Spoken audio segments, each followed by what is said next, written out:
એક બહુ જ મોટી ફર્નિચરની કંપની છે.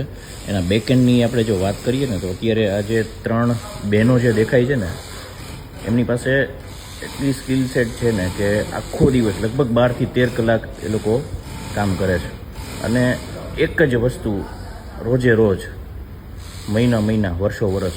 અને જે આ એક્યુરેસી છે, આ જે કાળી મહેનત છે ને, કાળી મજૂરી છે ને, એનો કોઈ ઓલ્ટરનેટિવ નથી સાહેબ. આ જે બી એ પ્રોડક્ટ બનાવે છે ને એના નાના પાર્ટ્સ આ બધી અહીંયા લગભગ જેટલા બી છે ને એ બધા બહેનો જ છે. અને આ ફર્નિચરનું બેકયાર્ડ છે, બેકગ્રાઉન્ડ છે.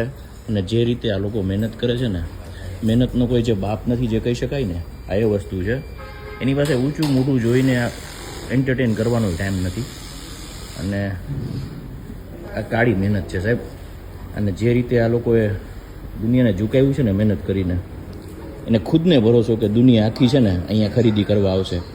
આ એના બ્લડમાં રેડાઈ ગયું છે, એના ડીએનએમાં આવી ગયું છે.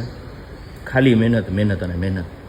હેડ્સ ઓફ છે અહીંના બહેનોને જે એકદમ આટલી ગરમીમાં કાળી મજૂરી કરીને આ ફર્નિચરની કંપનીને એક નેક્સ્ટ લેવલ સુધી પહોંચાડી છે. 35 થી 40 વર્ષ જૂની કંપની છે સર. અને જે રીતે આ લોકો કામ કરે છે ને એ કાબિલે દાદ છે. Thank you.